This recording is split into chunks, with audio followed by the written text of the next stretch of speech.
தானியேலை முடக்குவதற்கும் தானியேலை அழித்து விடுவதற்காக ஒரு தந்திரமான சட்டம் தேசத்திலே கொண்டு வரப்பட்டது. அது மாற்ற முடியாத ஒரு சட்டம். அந்த மாதிரி ஒரு சூழ்நிலையில் சிங்கக்கபிலே தானியேல் போடப்படுகிற நிலைமை வந்துவிட்டது.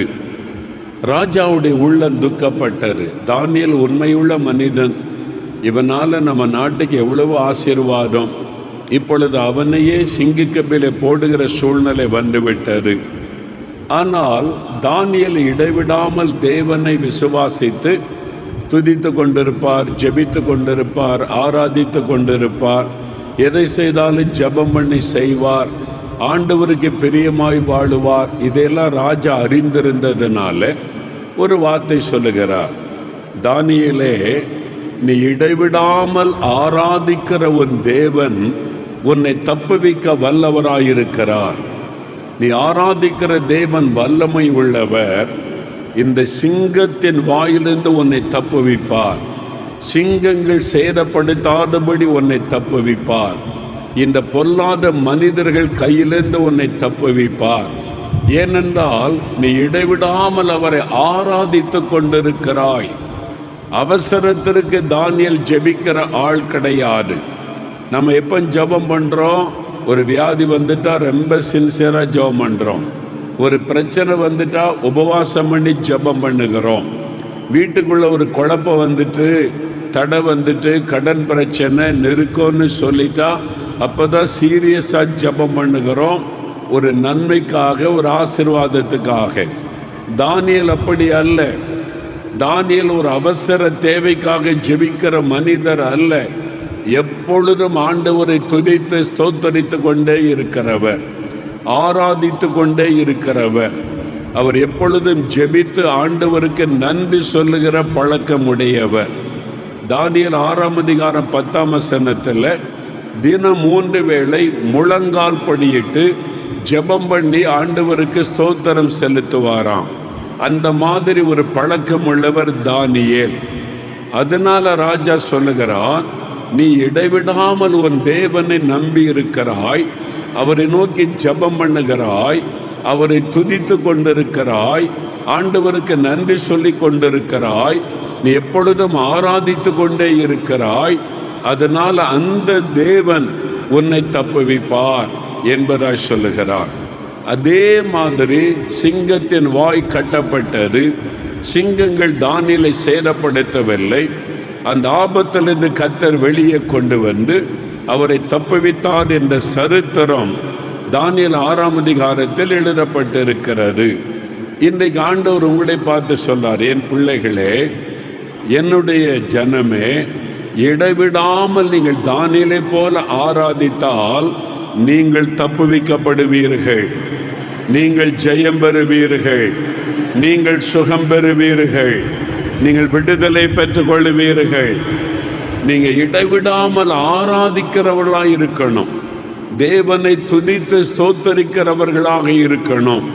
அப்போ இந்த அற்புதங்கள் உங்களுடைய வாழ்க்கையில நடக்கும் என்று ஆண்டவர் இன்றைக்கு உங்களுக்கு சொல்லுகிறார். இந்த தானியேலுடைய வாழ்க்கையில் பாபிலோன் தேசத்தில், அந்நிய தேசத்தில் ரொம்ப அந்த தேசமே பாவம் நிறைந்த ஒரு தேசம், மந்திரவாதம் நிறைந்த தேசம், விபச்சாரம் வேசித்தனம் நிறைந்த தேசம். அதெல்லாம் பாவமாகவே அவர்கள் கருத மாட்டார்கள். அப்படிப்பட்ட ஒரு தேசத்தில் கர்த்தரோடு ஒரு வாழ்ந்து, சாட்சியாய் வாழ்ந்து, ஆண்டவரை ஆராதித்து ஜெயம் பெற்ற மனிதர் தானியேல். அதே மாதிரி தானியேல் 3ஆம் அதிகாரம் 17ஆம் வசனத்தை வாசிக்கும் போது, ஷாத்ராக், மேஷாக், ஆபேத்நேகோ, இந்த தானியேலுடைய 3 நண்பர்கள், அவங்களும் ரட்சிக்கப்பட்டவங்க, ஆவியினால நிரப்பப்பட்டவங்க, ஆண்டவரோடு கூட இசைந்து வாழக்கூடியவங்க, கர்த்தரை ஆராதிக்கிறவர்கள். அவங்க என்ன சொல்றாங்க பாருங்க, நாங்கள் ஆராதிக்கிற எங்கள் தேவன் எங்களை தப்புவிக்க வல்லவராயிருக்கிறார். அவங்களுக்கு விரோதமாய் சூளை, அக்கினி சூளையில் அவங்களை போடுகிற சூழ்நிலை வந்தது, அவங்களை கொல்லுகிற சூழ்நிலை வந்தது. அவங்க சொல்றாங்க, எங்கள் தேவன் எங்களை தப்புவிக்க வல்லவர். ஏன்னா நாங்கள் அவரை ஆராதிக்கிறோம், நாங்கள் ஆராதிக்கிற எங்கள் தேவன் என்று சொல்லுவதை பார்க்கிறோம். அதனால் இந்த ஆராதனையில் நிறைய காரியம் இருக்குது. ஒரு சர்ச்சுக்கு ஆராதனைக்கு போகிறோன்னு சொன்னால் அதில் ஆண்டவரை துதித்து பாடுவது, வேத வசனத்தை தியானிப்பது, ஜெபம் பண்ணுவது, ஆண்டவருக்கு காணிக்கை படைப்பது எல்லாம் சேர்த்து தான் ஒரு ஆராதனை. ஆனால் அது ரொம்ப முக்கியமான ஒரு விஷயம், தேவனை துதித்து ஸ்தோத்திரம் பண்ணுவது. அதற்கு 34ஆம் சங்கீதம் 1வது வசனத்தை பாருங்க. அங்கே தாவீது அருமையான ஒரு காரியம் சொல்லுகிறார். கர்த்தரை நான் எக்காலத்திலும் ஸ்தோத்தரிப்பேன், அவர் துதி எப்போதும் என் வாயில் இருக்கும். அல்லேலூயா. 2 காரியம். 1 ஸ்தோத்திரம், அவரை ஸ்தோத்தரிப்பேன். 2வது அவரை துதிப்பேன், பிரைசிங். 2 காரியம். அது இடைவிடாமல் தாவீதுக்கு அந்த அனுபவம் இருந்தது. எப்பொழுதும் ஆண்டவரை துதிப்பது, ஸ்தோத்திரம் பண்ணுவது. 2 காரியம். ஆண்டவரை ஸ்தோத்திரம் பண்ணுவது என்றால் தேங்க்ஸ் கிவிங், நன்றி சொல்லுவது. ஒரு தேங்க்ஸ் கிவிங், அதான் நன்றி சொல்லுவது. ஸ்தோத்திரம் பண்ணுவது என்றால் நன்றி சொல்றது. நன்றி எப்போ சொல்லுவோம்? நமக்கு யாராவது ஒரு நன்மை செய்தால் அவங்களுக்கு தேங்க்ஸ் சொல்லுவோம், நன்றின்னு சொல்லுவோம். அதான் நன்றி சொல்லுவது. ஆண்டவர் எனக்கு கடந்த வாரத்தில் ஒரு நன்மையுமே செய்யலை அப்படின்னு யாராவது இருக்கீங்களா? நீங்கள் உயிரோடு இருக்கிறதே ஆண்டவர் செய்த நன்மை தானே. அல்லேலூயா. நம்ம ஜீவனோடு இருப்பதே அவருடைய கிருபை தானே. அப்போ ஒவ்வொரு நாளும் நம் ஜீவனை அவர் பாதுகாக்கிறார், நம்முடைய ஜெபத்துக்கு பதில் தருகிறார். இந்த நன்மை செய்த ஆண்டவருக்கு நம்ம நன்றி சொல்லணும். Thank you Jesus, thank you my heavenly father. அப்பா உங்களுக்கு நன்றி, இயேசுவே உமக்கு நன்றி. அதான் நன்றி சொல்வது, ஸ்தோத்தரிப்பர். 2வது அவர் துதி எப்போதும் என் வாயிலுக்கு. துதி என்று சொன்னால் பிரைசிங் த லார்ட். ஆண்டவருடைய பெயர்கள், ஆண்டவருடைய வல்லமைகள், அவருடைய அற்புதங்கள், அதை சொல்லி ஆண்டவரை புகழுவது, அதுதான் துதி. சொல்லுங்க, ஆண்டவரை புகழுவது. எல்லாரும் சொல்லுங்க, ஆண்டவரை புகழுவது. அல்லேலூயா. ஆண்டவரே நீர் நல்லவர், நான் உம்மை துதிக்கிறேன். இன்னைக்கு பாட்டில் ஆரம்பத்தில் பாடின, நீர் நல்லவர், நீர் பெரியவர், நீர் பரிசுத்தர், நீர் அற்புதங்களை செய்கிறவர், நீர் அதிசயங்களை செய்கிறவர், நீர் எல் ரோயி, நீர் எல் ஷடாய், நீர் யெகோவா ஈரே, யெகோவா. அவருடைய பெயர்களை சொல்லி அவரை புகழுவது. அப்போ நன்றி சொல்லுவது, அவர் செய்த நன்மைக்காக தேங்க்ஸ் சொல்லுவது. துதி என்பது ஆண்டவருடைய வல்லமைகளை சொல்லி அவரை புகழுவது. ஆண்டவருடைய நாமங்கள், அவருடைய கிரியைகள், அற்புதங்களை சொல்லி, செங்கடலை பிளந்தவரே உம்மை துதிக்கிறேன், மன்னாவை கொடுத்து போஷித்தவரே உம்மை துதிக்கிறேன், கண்மலையிலிருந்து தண்ணீரை புறப்பட பண்ணினவரே உம்மை. அவர் செய்த அற்புதங்கள் இதெல்லாம் சொல்லி சொல்லி ஆண்டவரை புகழுவது. இந்த 2மே ரொம்ப முக்கியம். தாவீது ஆண்டவருக்கு நன்றியும் சொன்னார், ஆண்டவரை புகழ்ந்தும் துதித்தார். அதனால தாவீதுடைய வாழ்க்கையில் நிறைய வெற்றிகள், போராட்டம் இருந்தது, எல்லாவற்றிலும் கர்த்தர் ஜெயம் கொடுத்தார். அதனால் ஆண்டவருக்கு நன்றி சொல்லணும், துதிக்கணும். இந்த 2ம் அவசியம். இதில் ஆண்டவரை ஆராதிப்பது, அதை நாம் பார்க்கிறோம். இப்போ ஆண்டவரை நம்ம ஸ்தோத்தரித்து பாடுவது, ஆண்டவரை துதிக்கிறதில்ல, அவரை துதித்து பாடுவது. இந்த ஆண்டவரை துதித்து பாடுவது ரொம்ப அவசியம். அதனால்தான் எல்லா சர்ச்சில் பாருங்க, கொயர், பாடகர் குழுன்னு ஒன்று இருப்பாங்க. அவங்க துதித்து பாடுவாங்க. மெயின்லைன் சர்ச்சாக இருந்தாலும் சரி, பெந்தேகோஸ்தே சபைகளாக இருந்தாலும் சரி, அது வித்தியாசமாக இருந்தாலும் ஆண்டவரை துதித்து பாடுவதற்கு ஒரு நேரம் கொடுக்கப்படுகிறது.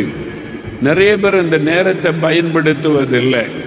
நம்முடைய ஜெபத்தில் கூட முதல் 1 மணி நேரம் ஆண்டவரை துதித்து பாடுவது. அந்த துதித்து பாடுவது தான் ஆண்டவருக்கு ஸ்தோத்திரம் செல்வது, அவரை புகழுவது, துதி ஏறெடுப்பது. துதித்து பாடல் மூலமா ஆண்டவருக்கு துதியை ஏறெடுப்பது. அப்படி துதித்து பாடினா என்ன நடக்கும்?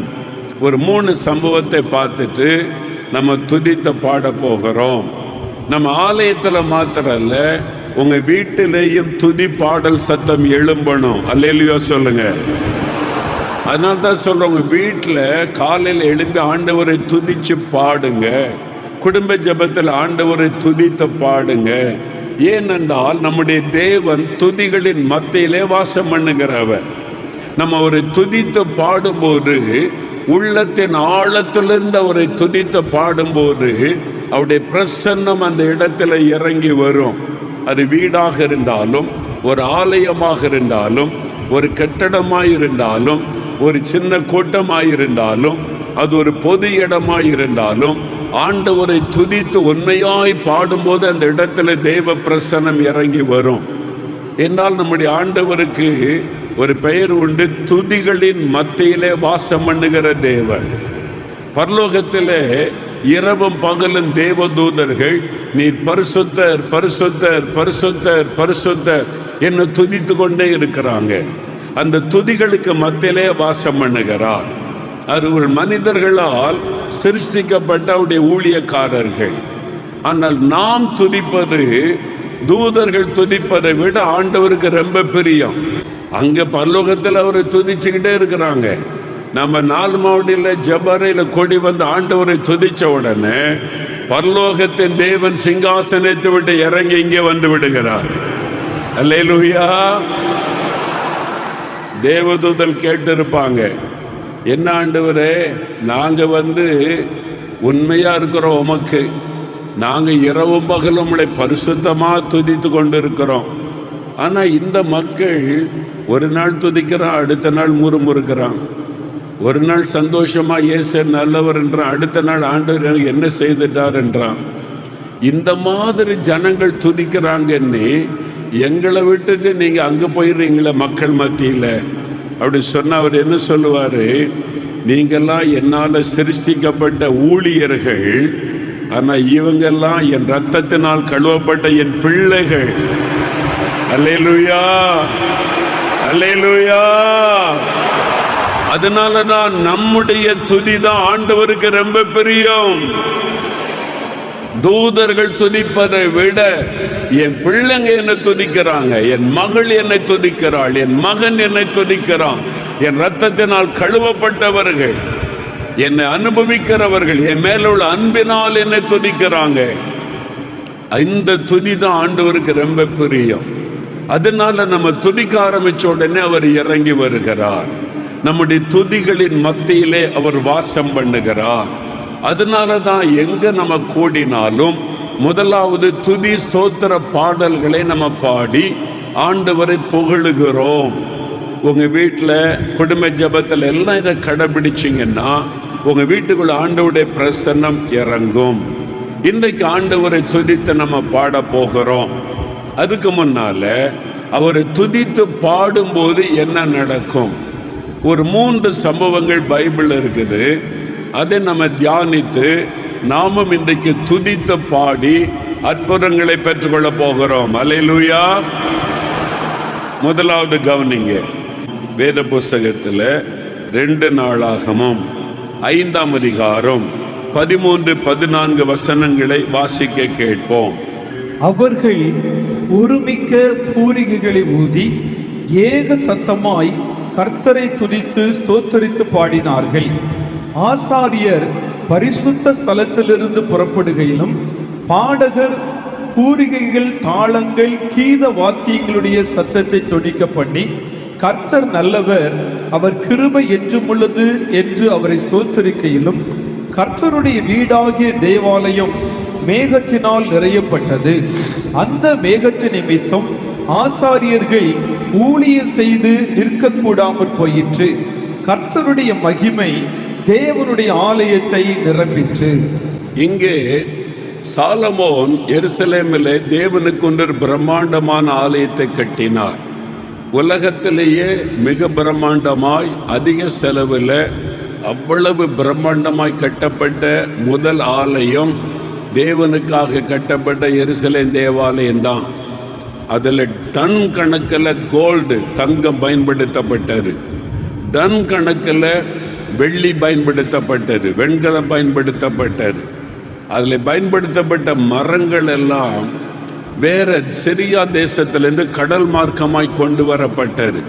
அதை வாஸ்து பார்த்து ஆச்சரியப்படுவீங்க. இவ்வளவு செலவில் இவ்வளவு பிரம்மாண்டமாய் உலகத்தில் வேறொரு ஆலயம் கட்டப்படவில்லை. அதான் எருசலேம் தேவாலயம். அதுதான் முதல் அந்த உலகத்திலே மிகப்பெரிய பிரம்மாண்டமான தேவாலயமாய் கட்டப்பட்டது. சாலமோன் அதை பிரதிஷ்டை பண்ணும்போது அவர் முதல்ல ஜெபம் செய்கிறார். சாலமோன் ஜெபிக்கும் போது வானத்தில் அந்த அக்கினி இறங்கி வருகிறதை பார்க்கிறோம். இப்போ தேவாலயம் பிரதிஷ்டை பண்ணப்படும் போது அவங்க என்ன செய்கிறாங்க பாருங்க. அவர்கள் அங்கே பெரிய பாடகர் டீம்லாம், கொயர் இங்கே இருக்கிறாங்கல்ல, பாடகர் குழுவில் யூனிஃபார்ம் போட்டு இருக்காங்கல்ல, கொயர் பார்க்குறீங்கல்ல, அந்த மாதிரி அங்கே ஒரு பெரிய டீம். தாவீது 4000 பேரை பாடகராக அவர் ஒழுங்கு பண்ணி வச்சிருந்தார். இரவும் பகல் ஆண்டவரை துதித்து பாடணும் என்பதாக. அந்த மாதிரி ஒரு பெரிய டீம் இருந்தாங்க. அவர்கள் எல்லாரும் ஒருமிக்க ஏக சத்தமாய் கர்த்தரை துதித்து பாடினார்கள். நம்ம நிறைய பேர் இங்கே இருக்கிறாங்க, திறமசாலிகள், வாயே திறக்காம பாடுறவங்க. இங்கே இருக்கீங்களா? வாயே திறக்க மாட்டாங்க. பாட்டு நடந்துக்கிட்டே இருக்கும், வாயே திறக்க மாட்டாங்க. வாயை திறக்காம பாட முடியுமா? நீங்க வாய் திறந்து பலத்த சத்தத்தோட ஆண்டவரை துதித்து பாடணும். அல்லேலூயா சொல்லுங்க. அல்லேலூயா. அவர்கள் ஒருமிக்க ஒரே இருதயத்தோட பூரிகைகளை ஊதி, அது ஒரு இன்ஸ்ட்ருமெண்ட், அதை ஊதி ஏக சத்தமாய் கர்த்தரை துதித்து ஸ்தோத்தரித்து பாடினார்கள். பார்த்தீங்களா? துதித்து ஸ்தோத்தரித்து பாடினார்கள். நான் எக்காலத்திலும் அவரை ஸ்தோத்தரிப்பேன், அவர் துதி எப்போதும் என் வாயில் இருக்கும். ஸ்தோத்தரித்து துதித்து பாடினார்கள். பாடல் மூலமாக ஆண்டவரை துதிப்பது, ஸ்தோத்தரிப்பது, அதான் பார்க்கிறோம்.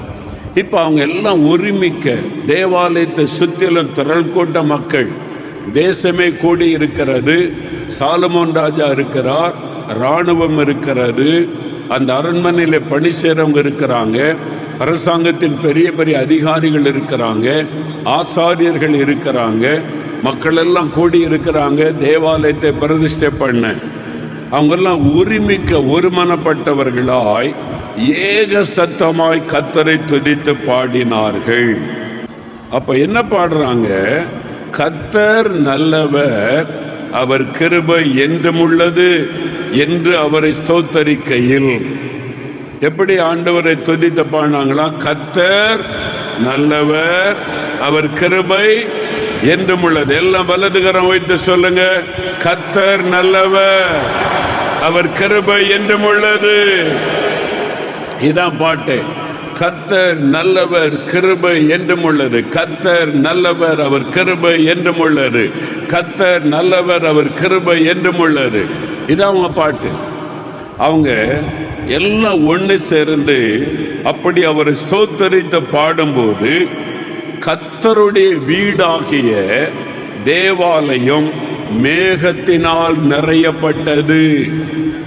அந்த மேகம் அப்படியே இந்த இடத்துக்குள்ள, அப்படி மேகம், வானத்தில் போற மேகம் இந்த இடத்தை மூடுனா எப்படி இருக்கும்? எருசலேம் தேவாலயம் முழுதும் மேகத்தினால் நிரப்பப்பட்டு விட்டாரு. மேகம் அப்படியே அதான் தேவனுடைய மகிமை, க்ளோரி ஆஃப் த லார்ட். அந்த மேகம் என்பது தேவனுடைய மகிமை, the glory of the Lord. தேவனுடைய மகிமை தேவாலயத்தை நிரப்பிவிட்டு, அதனாலதான் கர்த்தருடைய மகிமை தேவனுடைய ஆலயத்தை நிரப்பிற்று அப்படின்னு வசனம் சொல்லுது. அப்ப ஒருமிக்க நம் ஆண்டவரை துதித்து பாடும்போது முதலாவது கிடைக்கிற ஆசீர்வாதம், தேவனுடைய ஆலயம் தேவனுடைய மகிமையினால் நிரப்பப்படும். அல்லேலூயா. சரி, இப்போ தேவனுடைய ஆலயம் எங்க இருக்குது? அதான் ஊருக்கு இருக்குது இல்ல ஆலயம். அதுதானா அப்படின்னு நினைக்கலாம். ஆனா வசனம் என்ன சொல்லுது?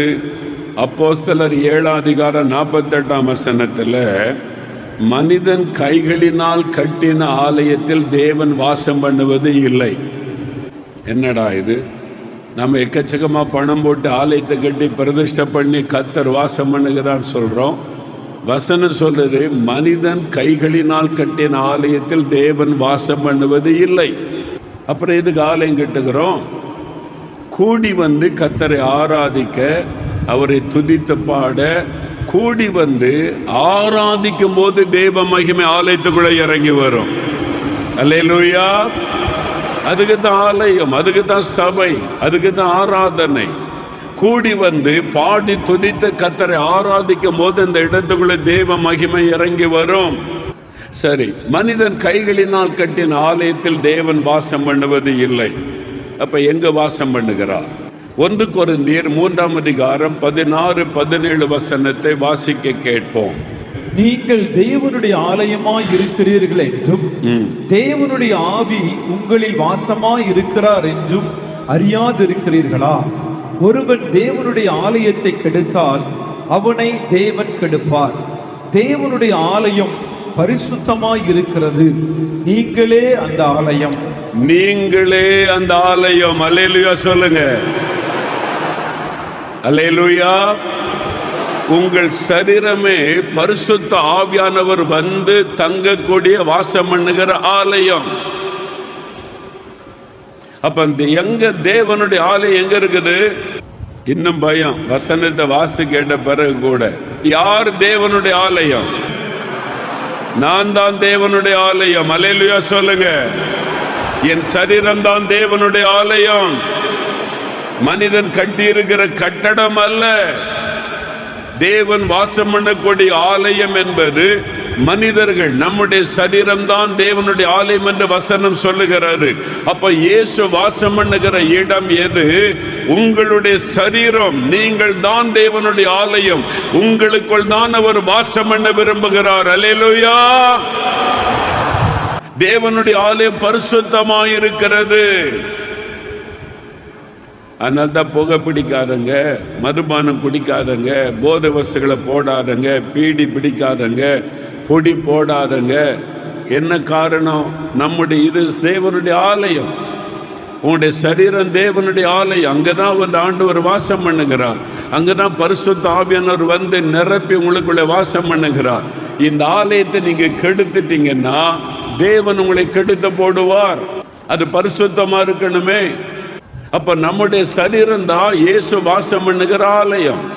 அப்ப இயேசு எங்க இருக்கார் அப்படின்னு கேட்டா, எங்க சர்ச்சில் இருக்கிறாரு, எங்க தேவனுடைய கூடாரத்தில் இருக்கிறாரு, இந்த கட்டிடத்தில் இருக்காரு அப்படி சொல்ல முடியாது. ஆண்டவர் இயேசு எங்க இருக்கிறார்னா நீங்க என்ன சொல்லணும்? எனக்குள் இருக்கிறான்னு சொல்றவங்க சத்தமா ஒரு அல்லேலூயா சொல்லுங்க. அல்லேலூயா. எனக்குள் இருக்கிறார். நான் தான் அவருடைய ஆலயம். என்னுடைய சரீரத்துல தான் இயேசு வாசம் பண்ணுகிறார். அப்ப தேவனை துதித்து பாடும்போது தேவனுடைய ஆலயம் தேவனுடைய மகிமையினால் நிரப்பப்படுகிறது. அப்படின்னா என்ன அர்த்தம்? நம்ம தேவனை துதித்து பாடும்போது பரிசுத்த ஆவியானவர் வந்து நம்மை நிரப்புவார். அல்லேலூயா. அப்ப தேவனை துதித்து பாடும்போது முதலாவது கிடைக்கிற அனுபவம், நாம் பரிசுத்த ஆவியினால் தேவ மகிமையினால் நிரப்பப்படுகிறோம். அதான் நாங்க அபிஷேகம் அப்பவே பெற்றாச்சே, அப்பவே அந்நிய பாஷையெல்லாம் பேச ஆரம்பிச்சாச்சே. உண்மைதான். அனுதினமும் அவருடைய மகிமையினால் வல்லமையினால் நிரப்பப்பட வேண்டியது அவசியம். அதனால தான் தினமும் நம்ம அவரை துதித்து பாட பாட பாட அவருடைய மகிமை ஆவியானுடைய பிரசன்னை நம்மை நிரப்பிக் கொண்டே இருக்கும். அப்படி நிரப்ப நிரப்ப நிரப்பதான் பரிசுத்தத்தின் மேல் பரிசுத்தம் உண்டாகி கொண்டே இருக்கும். அதனால தேவனை துதித்து பாடும்போது முதலாவது தேவனுடைய ஆலயம் அவருடைய மகிமையினால் நிரப்பப்படுகிறது. நம்முடைய சரீரம் பரிசுத்த ஆவியினால் நிரப்பப்படுகிறது. நாம் ஆவியானுடைய வல்லமையினால் நிரப்பப்படுகிறோம். நமக்குள்ளே தேவ மகிமை தேவ வல்லமை இறங்கி நம்மை நிரப்புவதை உணர்கிறோம். இதான் முதலாவது ஆசீர்வாதம். இன்னைக்கு நீங்க துதித்து பாடும்போது இதுவரை அபிஷேகம் வராது அநேகர் இன்றைக்கு ஆவினாலே நிரப்பப்பட போறீங்க. ஒரு புது அபிஷேகம், புதிய வல்லமை நீங்க பெற்றுக்கொள்ள போறீங்க. அன்றைக்கு தேவனை துதித்து கர்த்தர் நல்லவர், அவர் கிருபை என்றும் உள்ளது என்று பாடின போது தேவனுடைய மகிமை தேவனுடைய ஆலயத்தை நிரப்பிற்று. இன்னைக்கு நாம் நிரப்பப்படணும், பரிசுத்தாவின் வல்லமையினால் நிரப்பப்படணும், தேவனுடைய மகிமையினால் நிரப்பப்படணும்.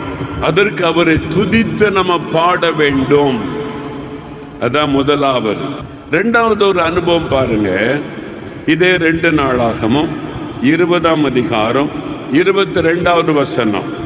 அவர்கள் பாடி துதி செய்ய தொடங்கின போது யூதாவுக்கு விரோதமாய் வந்து பதிவிருந்த அம்மோன் புத்திரரையும் மோவாபியரையும் சேயீர் மலை தேசத்தாரையும் ஒருவருக்கு விரோதமாய் ஒருவரை கர்த்தர் எழும்ப பண்ணினதினால் அவர்கள் வெட்டுண்டு விழுந்தார்கள்.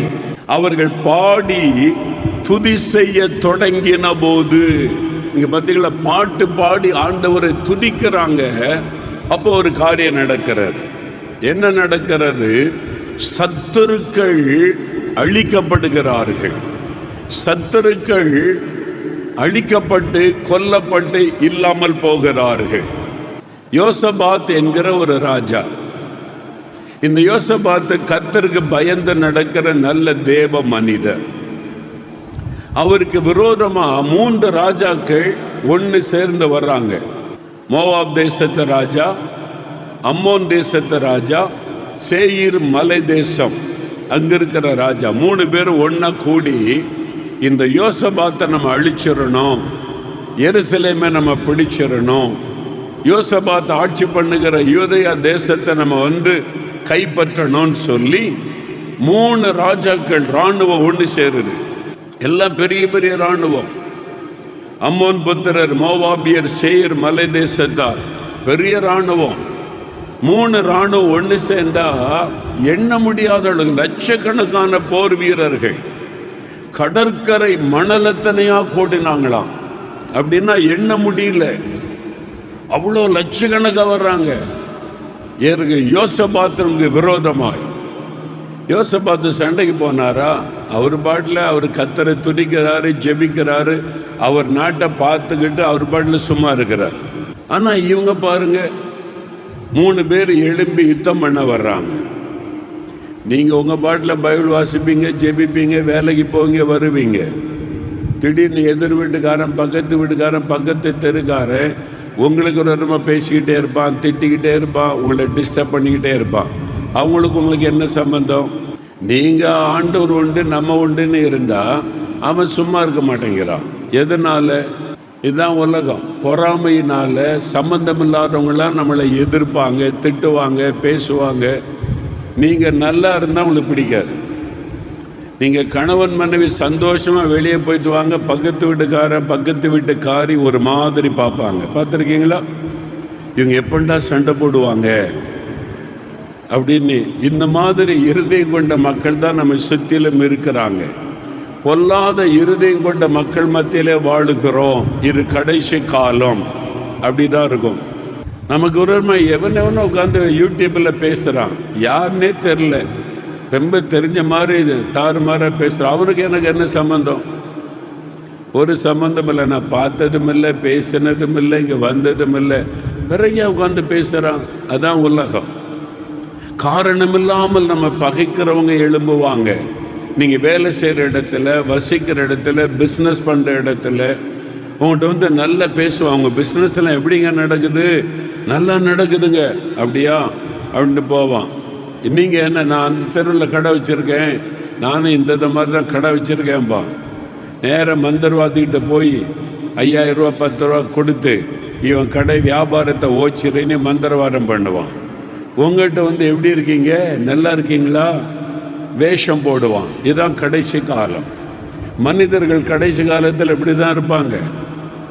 மனிதர்கள் ஏமாற்றுறவங்களா, வஞ்சிக்கிறவங்களா, பொறாமை உள்ளவர்களா இருப்பாங்க அப்படின்னு வேதம் சொல்லுது.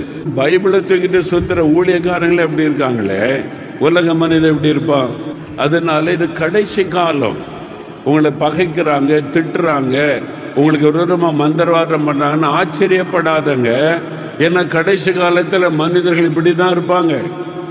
யோசபாத்து என்ன பண்ணார்? அவர் பாட்டில் அவர் ராஜ்யத்தை ஆளுகை பண்ணிக்கிட்டு இருக்கிறார். அவர் அம்மோன் புத்தர்கிட்ட போனாரா, மோவாபியர்கிட்ட போனாரா? அவர் பாட்டில் அவர் ராஜ்யத்தை பார்த்துக்கிட்டு இருந்தா அவங்களுக்கு பொறாமை. இவன் ஆசீர்வாதமா இருக்கிறானே, இந்த யோசபாத் ஆசீர்வாதமா இருக்கிறானே, இவன் அழிச்சிடணும்னு 3 பேர் ஒன்று சேர்ந்துக்கிறாங்க. உங்களுக்கு விரோதமா பாருங்க 4-5 பேர் ஒன்று சேர்ந்துக்கிடுவான். பார்த்திருக்கீங்களா? நீங்க வேலை செய்யற இடத்துல நீங்க உண்மையா ஜெபம் பண்ணி உத்தமமா வேலை செஞ்சா அங்க இருக்கிற லீடர் எல்லாம் ஒன்று சேர்ந்துருவான் உங்களை விரட்டுறதுக்கு. பார்த்துருக்கீங்களா? ஆமா, உங்களை வேலையை விட்டு விரட்டிடணும். இவன் என்னடா லஞ்சமும் வாங்க மாட்டேங்கிறான், ஊழலும் பண்ண மாட்டேங்கிறான், நேர்மையா இருக்கிறன்றான், நம்ம கூட ட்ரிங்க்ஸ் சாப்பிட வர மாட்டேங்கிறான், நம்ம கூட வீக்கெண்டுக்கு ஜாலியா கிளப்புக்கு போகலான்னா வர மாட்டேங்கிறான், கடவுள்னா ஏசுன்றான், இவனை விரட்டிடணும் நம்ம ஆபீஸை விட்டு. எல்லாம் ஒன்று சேர்ந்துக்கிடுவாங்க. நீங்க மட்டும் தனியா நிற்பீங்க. பார்த்துருக்கீங்களா? அவன் நினைப்பான் நீங்க தனியா இருக்கிறீங்கன்னு. அவனுக்கு தெரியாது உங்க கூட தேவனுடைய ராஜ்யமே இருக்கிறது. சர்வ வல்லமுள்ள தேவன் இருக்கிறார், கோடான கோடி தூதர்கள் இருக்கிறார்கள். அவன் நினைச்சிட்டு இருக்கான் மோகலாச தனி ஆளு தானே, ஒரு சின்ன கூட்டமா 300 பேர் சேர்ந்து ஊழியம் செய்யறாங்க, அவ்வளவுதான் அவன் நினைச்சுக்கிட்டு இருக்கிறான். எங்களுக்கு பின்னால் இருப்பது மனுஷ பலம் அல்ல, தேவனுடைய ராஜ்யம். சர்வ வல்லமுள்ள தேவன் இருக்கிறார், தேவ தூதர்கள் இருக்கிறார்கள். அதனாலதான் ஒண்ணு பண்ண முடியல. 3 ராஜாக்கள் எழும்பி வர்றாங்க. 3 ராஜாக்கள் எழும்பி வர்றாங்க, காரணம் இல்லாம பகைக்கிறாங்க. மோகன்லாச கைது பண்ணி ஜெயில போடு. ஒரு நாள் எங்கே ஊழியத்தை முடிச்சுட்டு வந்தா வால் போஸ்ட் ஓட்டி இருக்க 4 மாவட்டியில் மோகன்லாச அரெஸ்ட் பண்ணுங்கள்.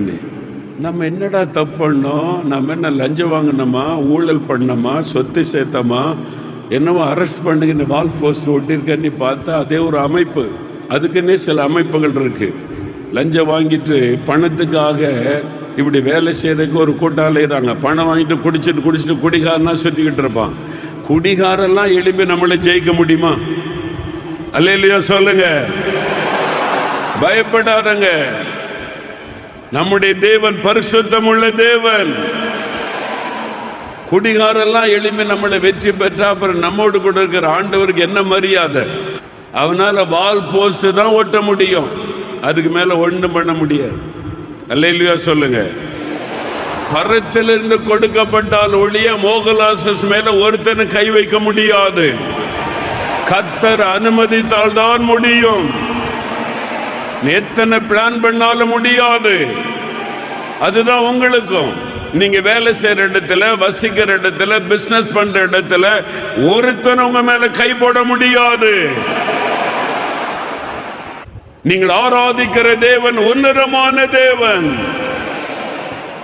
அவர் உங்களுக்குள்ள இருக்கிறார், உங்க சரீரத்திலே வாசம் பண்ணுகிறார், உங்க வீட்டிலே வாசம் பண்ணுகிறார். யோசபாத்து பார்த்த பைத்தியக்கார மாதிரி தான் தெரியும், ஆனா அவன் கூட இருப்பது பரலோகம். இப்ப யோசபாத்துக்கு விரோதமா 3 ராஜா வர்றாங்க. கடற்கரை மணலத்தனையான எதிரிகள் லட்சக்கணக்கா வர்றாங்க சேனையா.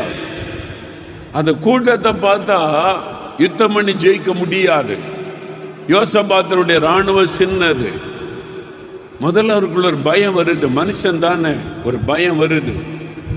என்ன பண்ணலான்னு யோசிக்கிறார். நமக்கு 1000 உபவாச ஜெபம், உபவாசத்தை ஜெபிக்கலாம். பார்த்தீங்களா? அன்னைக்கு ஒரு தேசத்துக்கு ஆபத்துன்ன உடனே யோசபாத்து உபவாசத்தை கூறுவித்தான். எல்லாம் வாங்க உபவாசத்தை ஜெபிக்கலாம். இதைத்தான் பைபிள் நமக்கு கற்றுக் கொடுக்கிறது. யோசபாத் அறிவித்தான், எல்லாரும் வாங்க எருசலேமில் கூடுங்க, உபவாசம் பண்ணி ஜெபிக்கலாம். அதைத்தான் ஆண்டவர் சொல்றார், வாங்க 21 நாள் நம்ம கூடி ஜெபிக்கலாம், வாங்க நம்ம நாட்டுக்காக ஜெபிக்கணும்னு கர்த்தர் அழைப்பு கொடுக்கிறார். இப்ப எல்லாரும் எருசலேமில் கூடிட்டாங்க. யோசபாத்து கூப்பிட்ட உடனே யோசபாத்து சொல்றான், காரணம் இல்லாமல் 3 ராஜாக்கள் நம்ம மேல படையெடுத்து வந்திருக்கிறாங்க. அவங்களுடைய சேனை கடற்கரை திரளா இருக்குது. நம்ம போய் சண்டை போட்டு அவங்கள வெற்றி பெறுவது ரொம்ப கஷ்டம். அதனால தேவனை தேடுவோம். ஜெபிக்கிறாங்க. ஒரு நாள் உபவாசம் பண்ணி ஜெபித்த உடனே கர்த்தர் பதில் கொடுக்கிறார். என்ன கொடுக்கிறாரு? பயப்படாதங்க, நீங்க நின்று கொண்டு கர்த்தர் செய்ய ரட்சிப்ப பாருங்க. இந்த யுத்தம் உங்களுடையதல்ல, கர்த்தருடையது. அல்லேலூயா சொல்லுங்க. உங்க கூட இயேசு இருக்கிறதுனால உங்களை யாராவது பகைச்சா அவங்க யாரை பகைக்கிறாங்கன்னு அர்த்தம்? இயேசுவை பகைக்கிறான். இயேசுவை யாராவது ஜெயிக்க முடியுமா? பயப்படாருங்க. உலகத்தில் இருக்கிற பிசாசை காட்டில உங்களோடு இருக்கிற இயேசு பெரியவர். யோசபாத்தோடு இருக்கிற கர்த்தர் பெரியவர்.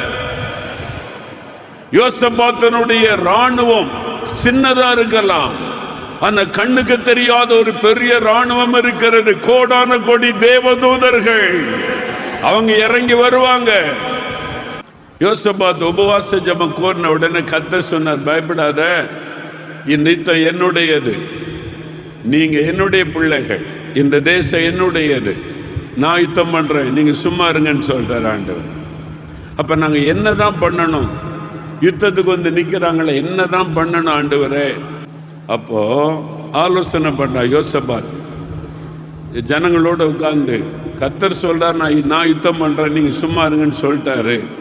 இப்ப நம்ம என்னதான் செய்யணும் அப்படின்னு கேட்டா, அப்பதான் சொல்றாங்க 21ஆம் வசனம், அவன் ஜனத்தோட ஆலோசனை பண்ணி பரிசுத்தம் உள்ள மகத்துவத்தை துதிக்கவும் தேவனை துதிக்கவும் ஆயுதம் அணிந்தவர்களுக்கு முன்னாக நடந்து போய் கர்த்தரை துதியுங்கள், அவர் கிருபை என்றும் உள்ளது என்று கர்த்தரை பாடவும் பாடகரை நிறுத்தினான்.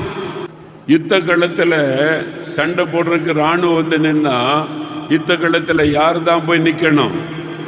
சண்டை போட ஆயத்தமா இருக்கிறவங்க, வாள் கையில் எடுத்திருக்கிறவங்க, அம்பு வச்சிருக்கிறவங்க, கதாயுதம் வச்சிருக்கிறவங்க, யுத்தத்துக்கு பழகின ஆயுதத்தோட தானே முன்னால போய் நிற்கணும்.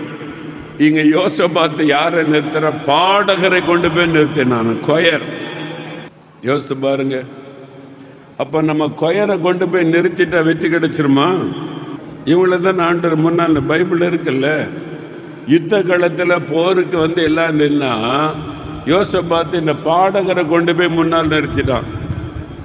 எதிரிகள் பார்த்துருப்பாங்க, என்னடா கையில் வாள் இல்லை, அம்பு இல்லை, அல்லது ஆயுதம் இல்லை, இவங்க என்ன ஒரு மாதிரி கொயர் ட்ரெஸ் போட்டுக்கிட்டு வந்து ஒரு கூட்டம் நிற்கிறாங்க, இவங்க வந்து என்ன சண்டை போடுவாங்க அப்படின்னு பார்த்துருப்பான். ஆனால் இந்த வாளை விட, கத்தியை விட, அம்பை விட ஒரு பெரிய ஆயுதம் அவனுடைய நாவில் இருக்கிறது. அல்லேலூயா.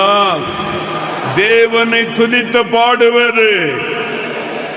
நீங்க பார்த்தீங்களா, அவங்க தேவனை துதித்து பாடும்படிக்கு கொண்டு போய் நிறுத்தினான்.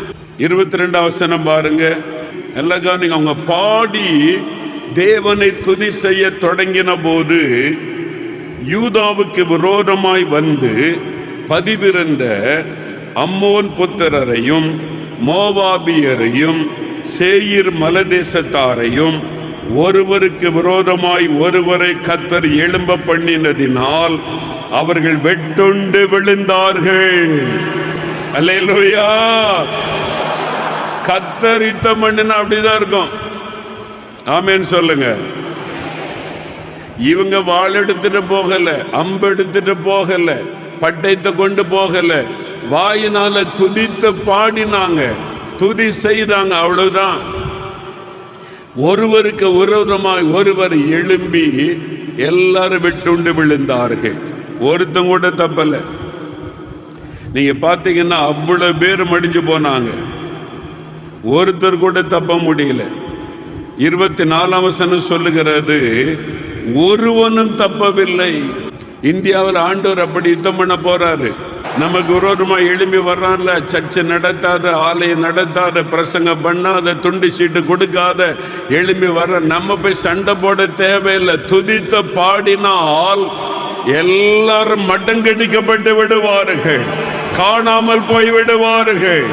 தேவனுடைய யுத்தம் பயங்கரமாக இருக்க போகிறது. அல்லேலூயா.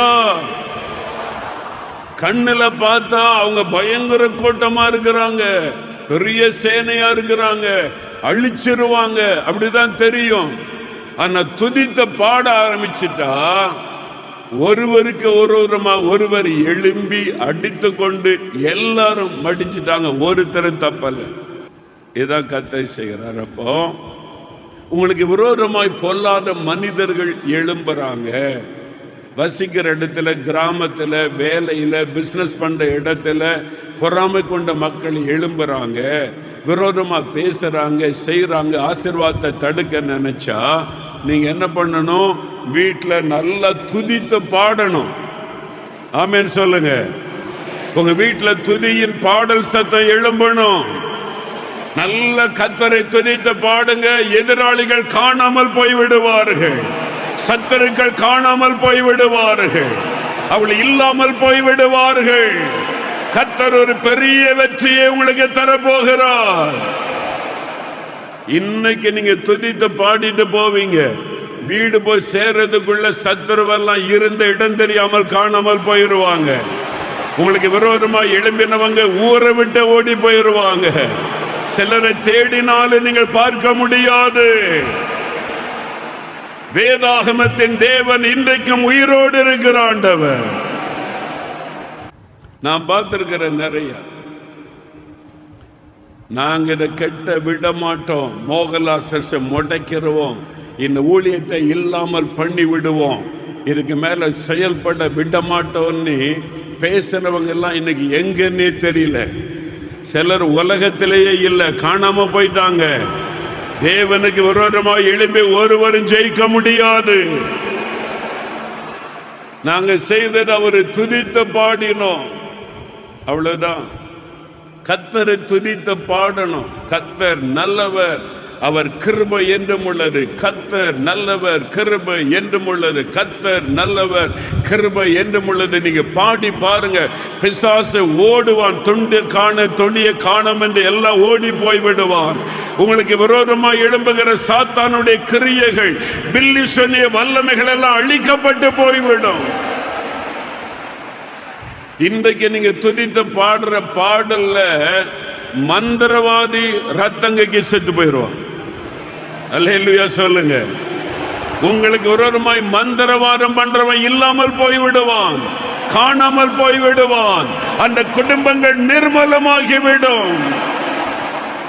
நீங்க தேடினாலும் பார்க்க முடியாது. இன்றைக்கு அது நடக்க போகிறது. நீங்க ஆண்டவரை துதித்து பாடணும். எனக்கு எப்படி நடக்கு, எனக்கு மட்டும் அப்படி நடக்கணும், இப்படி கேள்வி எழுப்புற ஆட்களுக்கு கர்த்தர் ஒண்ணுமே செய்ய மாட்டார். எனக்கு மட்டும் ஏன் அப்படி நடக்கணும்? என்ன நீங்க பெரிய ஆளா? இயேசுவோட பெரிய ஆளா நீங்க? எனக்கு ஏன் அப்படி நடக்கணும் அப்படின்னா அப்ப ஆண்டவர் தப்புன்றாருன்னு அர்த்தம். அவரை விட நீங்க பெரிய ஆளா? அந்த வார்த்தையை பேசப்படாது. எனக்கே இப்படி நடக்கணும் அப்படின்னு கேள்வியை கேட்க கூடாது. அது தேவனை குற்றப்படுத்துகிற வார்த்தை. எனக்கு இப்படி நடந்தா என்கிட்ட தான் தப்பு இருக்கணும். ஆண்டவர் தப்பு செய்கிறவர் அல்ல. ஆண்டவரே என்னை தாழ்த்தரன்னு சொல்லணும். சும்மா ஆண்டவரை குற்றம் சொல்ற மாதிரி பேசக்கூடாது. இது நடந்தா தேவனை துதிங்க. நல்ல வாய் திறந்து கர்த்தர் நல்லவர், அவருக்கு தெரியாம எதுவுமே எனக்கு நடக்க முடியாதுன்னு துதிச்சு பாருங்க, அற்புதம் நடக்கும். அல்லேலூயா. விரோதமா எழும்பினவங்க ஒண்ணு உங்களுக்கு ஃப்ரெண்டா மாறிடுவாங்க, அப்படி இல்லைன்னா காணாமல் போயிடுவாங்க. அல்லேலூயா சொல்லுங்க. இன்றைக்கு அது நடக்க போகிறது. கர்த்தர் இதை துவக்க போகிறார், யுத்தத்தை ஆரம்பிக்க போகிறார். நீங்கள் பாடி துதி செய்யும் பொழுது யுத்தம் ஆரம்பிக்கப்பட போகிறது. கர்த்தரே யுத்தம் பண்ண போகிறார். மந்திரவாதிகள் நடுங்க போகிறார்கள். பில்லிசனை செய்கிறவர்கள் முகங்கொப்பர விழுவார்கள். மந்திரவாதிகள் காணாமல் போவார்கள். உங்களுக்கு விரோதமாக எழுப்பின பொல்லாதவர்கள் சிதறடிக்கப்பட்டு போவார்கள். அவன் எவ்வளவு பெரிய ஆளா இருந்தாலும் சரி, அசைக்க முடியாத என்ற இடத்துல இருந்தாலும் சரி, கர்த்தருக்கு முன்னால ஒருத்தனை நிமிர்ந்து நிற்க முடியாது. கட்டில் கடையாக்கிடுவார். திமிர் பிடித்தவளுக்கு விரோதமாய் செயல்படுகிற தேவன் அவர். தாழ்த்தினா கிருபை தருவார். அப்ப ஆண்டவரை துதிச்சா முதலாவது அவருடைய மகிமை நம்மை நிரப்பும். ஆவியானவர் நம்மை நிரப்புவார், அவருடைய வல்லமை நம்மை நிரப்பும். ரெண்டாவது, கர்த்தரை பாடி துதி செஞ்சா கர்த்தர் நமக்காக யுத்தம் பண்ணுவார். சத்துருக்கள் அழிக்கப்படுவாங்க, சாத்தானுடைய கிரியை அழிக்கப்படும், பில்லிசோனிய வல்லமை அழிக்கப்படும், நமக்கு விரோதமாக எழும்புகிற வல்லமை எல்லாம் சிதறடிக்கப்பட்டு விடும். எத்தனை பேர் விசுவாசிக்கிறீங்க? அல்லேலூயா.